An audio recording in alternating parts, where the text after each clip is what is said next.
Mayor Adams hangs it up. Here to talk about that and so much more, Ben Max, Program Director at the New York Law School Center for New York City and State Law, and the host of Max Politics Podcast, and Politico's Jeff Coltin. So, all right, let's go for it.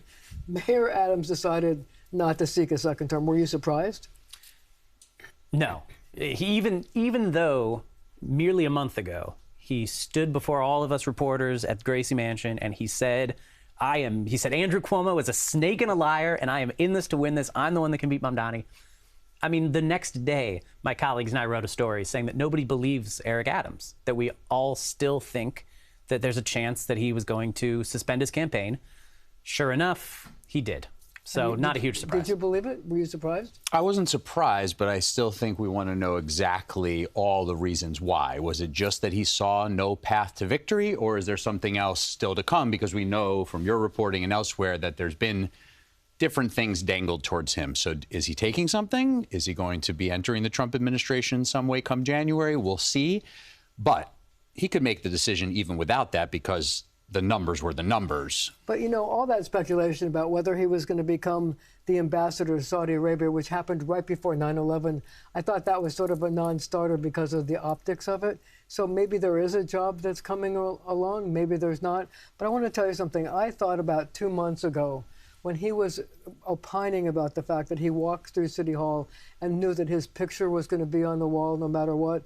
To me, that was the sign that, like, that was in his head. But I don't know. I mean, did you get that sense, or did you get a sense that he wanted to fight? I had to check back the clips. I was thinking of the same thing. I think it was back in March or maybe February he first started talking about his legacy, you know, and I think at that point he knew it was very unlikely he would get reelected. And, you know, he kept up the fight. But he was saying, oh, you know, the first term, everything we've done, that's the meat and potatoes.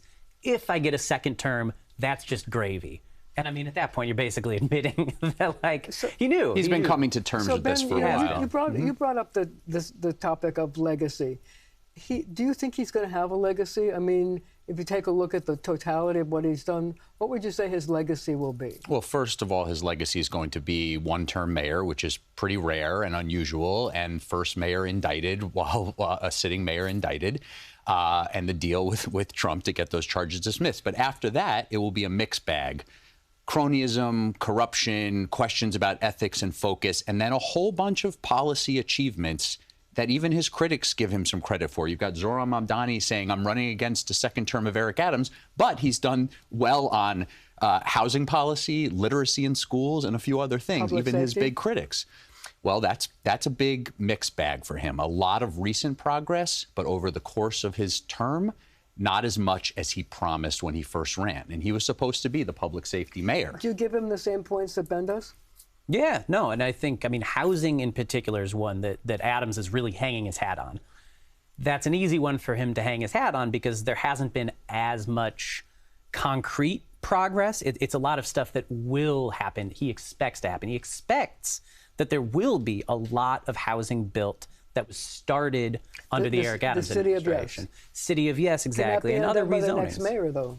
Yeah, I mean, I think that a lot of the stuff, if it is a mayor, I mean, really all of them. Mamdani. Sliwa wants to do away with it, but that would be hard to do. That's true. That's true. But yes, Cuomo is now also saying, I'm very pro-development. I want housing. Mamdani has had very much a shift in his rhetoric, saying he wants to build housing. So I do think that this will be a big part of Eric Adams' legacy. And look, we see this with all the past mayors, really. With Bloomberg, for example, there were a lot of haters when he was mayor. I mean, he barely won that third term.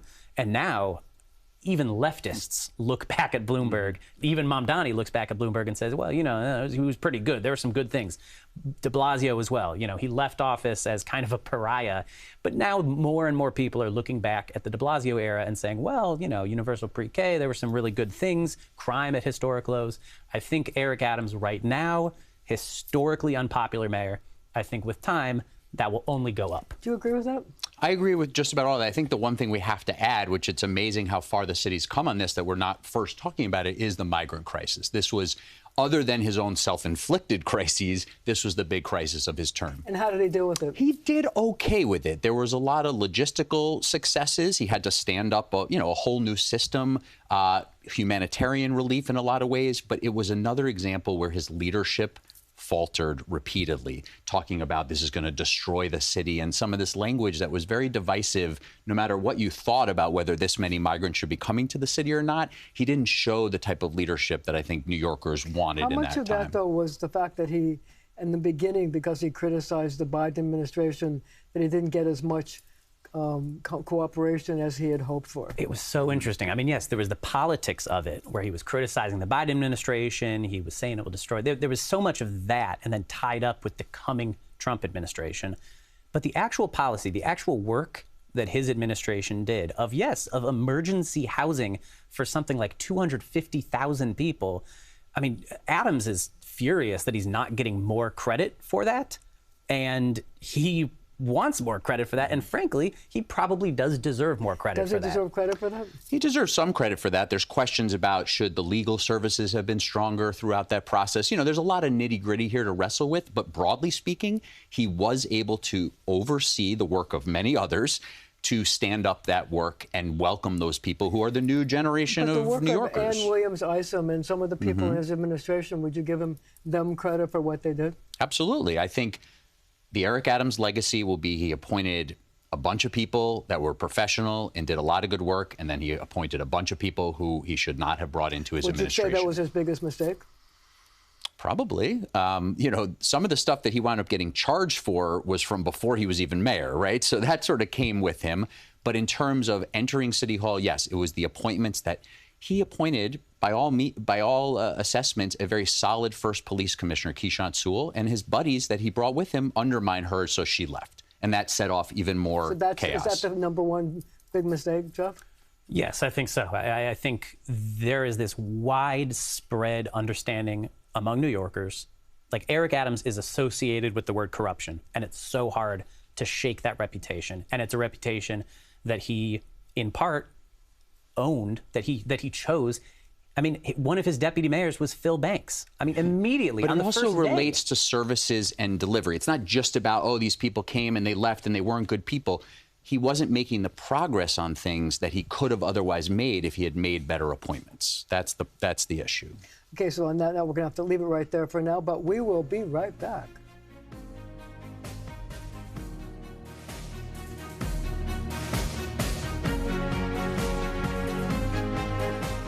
We are back with Ben, Max, and Jeff Coltin. One last question about Mayor Adams. Do you think that he should have gotten out sooner? It depends his goal. Is his goal that Zoran Mamdani is not mayor? Then maybe. But his goal was to try to win a second term for a while, and I think he just then couldn't keep going with that in mind. Yeah, he's thinking about his legacy. I think he got out of this race maybe in part to try to stop Mamdani, but I think primarily his focus was trying to secure his legacy, trying to walk out of this race with his head held relatively high and with some dignity, rather than like sputtering to November and losing badly. He also knows he owes Trump, though. Even if it wasn't stated, he owed Trump, and so that's probably part of the calculation here, too. So who benefits from him getting out of the race? A little bit Cuomo, all the polling tells us. It's just the big question is whether that, roughly 5 percentage points that Cuomo might pick up is going to be enough to close the gap with Mamdani. At this point, absolutely not. But we still have 5 weeks left until the race, until November. And so, things could change, and every percentage point could help if Mamdani loses support, if Cuomo somehow gains support. But, at the point right now, it's Mamdani, and then it's Sliwa and Cuomo splitting the anti-Mamdani vote. And that's just not a recipe for anybody but Mamdani to win. So what about Curtis Sliwa? If you have 2 Democrats who split the Democratic vote, could Curtis Sliwa somehow become mayor? Well, one interesting other note in the polling was that Eric Adams was polling some Republicans. So there's a slight boost for Curtis Sliwa here. The problem for any Republican right now, of course, we know this now going back many election cycles, is there's just not enough Republicans in New York City to win an election. You have to pull. But he's on the Animal Protection Party. Yeah. And that'll pick him up some votes. Yeah, some very niche passionate votes. People do like animals. Absolutely. Yeah. There's no evident path right now for Curtis Sliwa. If somehow Andrew Cuomo dropped out of the race, maybe, but that's not happening. So let's take a look at this. I know everybody thinks that Mr. Mamdani looks like he's going to become mayor, and certainly the polls seem to show that. But he's not at 50%. He's still in the mid-40s. So I keep remembering something that Mario Cuomo once said. And what he said was, in any race, there's like 2 or 3 things that happen that you can never predict that could change the way the race goes. So are there things that could change the way the race goes? For example, there's a big remembrance at Columbia next week for the killing in Israel. Now, Columbia being a place where there's been a lot of pro-Palestinian protests, what if that erupts into ugliness? Can that be something that could affect the course of the race? I could see that affecting. However, we also, frankly, reporters, a lot of us underestimated the base of New York City voters who are pro-Palestinian and were voting for Mandani because of his firm and consistent stance against Israel and that Israel is committing a genocide. And I mean, if there were an eruption of violence or a police crackdown or whatever could happen around October 7th, around the anniversary, I mean, this is a hypothetical, but I could see Mamdani, only gaining support from that. But also then there's this question of, how does the NYPD respond? Is it excessive, not excessive? Does it play into Mr. Mandani's position, which is to get rid of that unit that would go after the demonstrators? Or does it play into the people who say you shouldn't defund the police? There's no way to know. Right. But what's your take on it? Well, part of what could happen here, whether it's that type of incident or anything else, it's New York City, a lot of stuff can happen.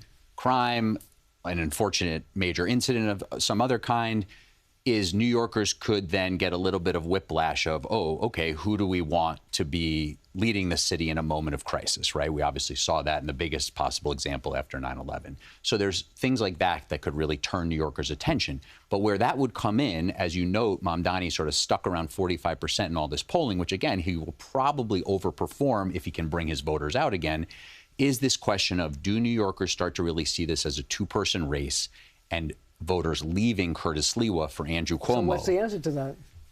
I don't know.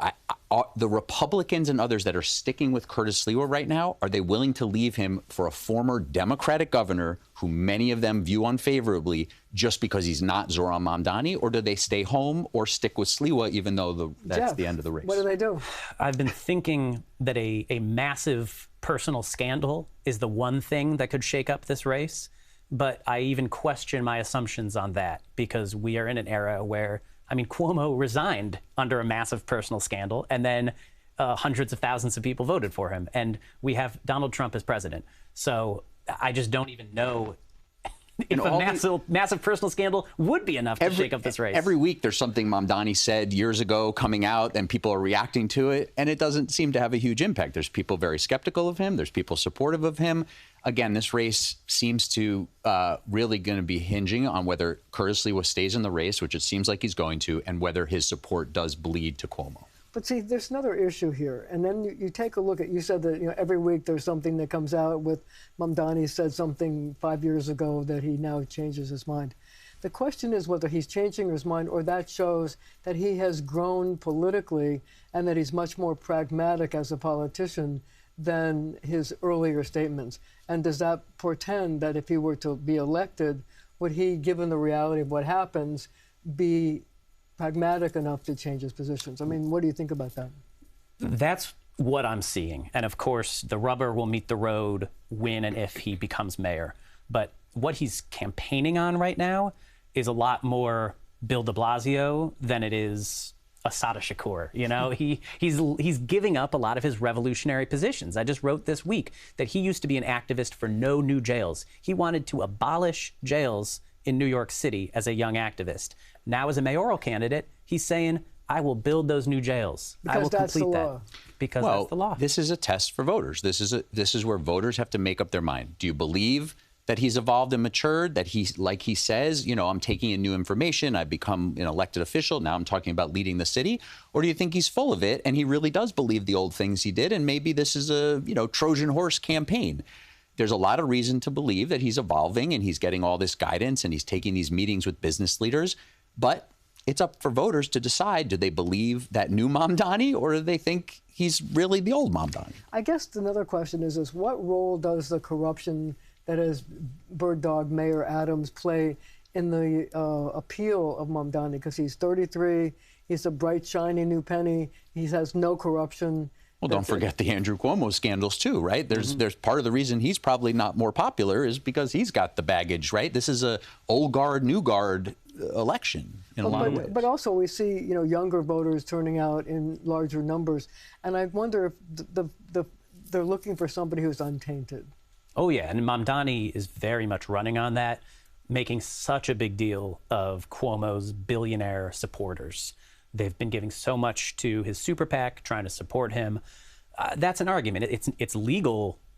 He would call it corruption. It's legal, but it's unseemly to a lot of voters. And yeah, Mamdani is trying to make that an issue. That Mamdani, I guess Cuomo supporters would argue that Mamdani is just as attached or connected or beholden to like the Democratic Socialists of America. But that's I think a less effective campaign tactic than attacking the billionaires. And we've seen that to be a very effective campaign Ben wants tactic. to talk, I can tell. Sorry, the funny thing is we're sitting in a city right now, if you believe the polling, where it's 50%, let's say, of voters are excited about Mamdani. We don't care about his inexperience, new blood, new ideas, not corrupt. And then there's 50% of voters who are like, are you crazy? This guy in charge of the government, he's 33 years old, he'll be 34 if he takes over. I mean, it's a fascinating dichotomy because there's all these voters who don't seem to care about his inexperience or his past statements. They're excited about a change of the guard, getting away from the corruption, new ideas, affordability. And then there's all these other people going, what? we want experience. But don't you think, so is that really the question, experience versus a new guy that doesn't know what he's doing? I mean, I'm oversimplifying a little bit. There's issues you've already brought up around, public safety, Israel, and other issues that people care about, of course. But I think a lot of it is generational. But also he gets to pick his administration, and he can pick people who have experience who can counsel him. I mean, one person I think we're going to see in his administration is Brad Lander, who endorsed him early on, and I think we'll see him as some major person, a deputy mayor or something. I mean, yeah, and Mamdani's been subtly running on that, or putting it out in stories of, oh, he's meeting with Maria Torres Springer, the former first deputy mayor. He's going around with Patrick Gaspard, who's been in and around politics for decades. He's showing that he's listening to these older, more experienced, technocrat kind of people, and basically running. I wonder if he's going to lean even more into that in the final weeks of the race to try and calm the fears. Because yes, I think Cuomo, that is actually his strongest argument, is that even if you don't like me, I'm experienced. Remember me. His latest commercial is, I can be the mayor on day one.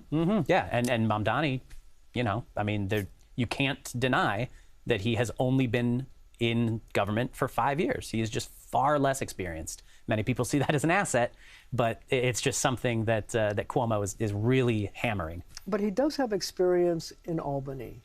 And the question then becomes, given the fact that next year is an election year for the governor, the statewide elected officials, and every member of the Senate and the Assembly, is that going to make him more easier or more difficult for him to get his agenda passed? Ben? Well, I think a key piece of this is what kind of compromises he's willing to take and make, because he's not going to get his whole agenda. But we nobody does. Right. But what's he willing to accept if the governor's saying, we're going to work on a big child care Well, she's expansion. already said, but she also said that they can't do it in 1 year because in New York City alone it would cost $7 billion. Right. She's going to want some big splashes for her election year, as you're getting at. So what's the compromise she's willing to give? What's he willing to take as a win? What are his supporters willing to say looks like accomplishment? Let's face it. Taxing the rich is a non-starter for Kathy Hochul. She said it, and she's going to have to live with it. Yeah, we'll see. If she starts to tax people, I think that the Republican candidate, whoever it turns out to be, at least Stefanik or Bruce Blakeman, will make her eat those words. But if she's raising taxes on people earning over $5 million a year only, how much is that going to hurt her in the election, even if they make it right. So it's a question of where those tax increases come, if they come at all. Now, maybe she doesn't touch the income tax. There's other things you can tax. I mean, there's 9 exactly. That's what I was just going to say. Yeah. Maybe it's just a corporate tax increase Mamdani is also calling for. That matches what Again, happens in New Jersey. That could be politically, again, problematic. We know whoever's running against Kathy Hochul in the general election, if she makes it that far, will be using any tax increase against her by saying she's raising taxes. They won't be nuanced about it. She'll have to make clear what it actually is or was if she does go there. Mm-hmm. So what do you expect on Tin Cup Day when if Mayor Mamdani becomes mayor, when he goes to Albany, what happens to him that day? Yeah, I mean, yeah, Hochul is going to be squeezed between a Mamdani not landslide, but big victory in the primary, the Democratic base that she's trying to appeal to. And then, yes, she's going to be running against a MAGA Republican for governor. And so she needs to kind of find that middle ground. It's going to be fascinating for Mamdani to, if he does win, to return and ask for the money. I mean, I just can't wait for the drama of it, I mean, honestly. But also think of the drama of a man who was able to pass 3 bills because they didn't like his politics, coming back as the mayor of the city of New York. What does that mean? Well, that'll be fascinating to see how some of even his Democratic colleagues treat him in that hearing, because we saw that with Bill de Blasio and Eric Adams, different perspectives. So, but one thing that's crucial here that will be true for many state legislators, not all, there's going to be plenty of probably Long Island Democrats who are cold towards him. Oh, for sure. But many state legislators are going to probably take the approach that Hochul did in endorsing him, which is saying he's tapped into something. I don't agree with him on everything, but boy, am I going to need his voters. And so she's making a calculation that maybe I lose some of the independents, but I'm going to, if I can bring this new wave of voters or even some of it to me in the next election, I come out on top. Can she appeal to the new wave of voters? Yes, and actually she's gotten a lot of credit for how she stood up to Trump. I mean, that is basically the biggest issue right now. Good point. And a lot of people appreciate, even if they don't agree with Hochul on tax policy, I know a lot of left-leaning Democrats that are like, I got to give her credit. She's doing the right thing with Donald Trump. You know, she's standing up to him, but she's also negotiating. We've seen some actual wins from her, holding on to congestion pricing, which is something she's wanted. There was that allowing Donald Trump flipping and allowing offshore wind energy was a big negotiating win for Hochul. So she's getting a lot of credit. And yes, I think that the Mamdani supporting Democratic base at this point, they're very happy to give her a second term. So last topic, the book. Jasmine Ray writes a book about her affair, I guess you'd call it, with Mayor Adams, and says that even though it was over, he gave her a $160,000 a year job, and she's all kinds of intimate details of their relationship. What's that about? And does that make you feel more sympathetic to him? You learn things about him from the book that you didn't really know. I can't wait to read it. I've only read the interviews so far. I believe it's dropping Saturday night. I will be there, open book, ready to read it. I mean, this is Eric Adams going out in the most Eric Adams way possible. I mean, there have been whispers about Eric Adams' love life the entire term, and actually kind of little spoken about it. And now here it is. Here's somebody saying yes. But he's been so private, other than the fact that he took Tracy Collins to the Met Gala. You've never seen him with a woman. It's been interesting. He's kept it quiet. He's kept it private. So it's sort of interesting that the man who spent 4 years keeping his private life under wraps, now it's like all out there. Right. It's going to be a, sort of exciting story in the news, but the fact that he's not running for re-election anymore takes a little bit of the wind out of it, right? I mean, if this was happening as he's out there campaigning, it's a whole different dynamic. But my guess is, we're going to learn more and more about Eric Adams over the coming, 6 months to a year. He always says that he's going to write a book. He's talked many times that he's going to publish a book. Another book. He's written some before. I'm sure you're going to be in the book. I can't wait for that book. Yes. I really hope it's going to make Ed Koch's book look like a dictionary. This is going to be incredible. Come on, you're going to have to go a long way to top Ed Koch. Come on. Fair. On that note, thank you both for being here, and thank you at home for joining me as well.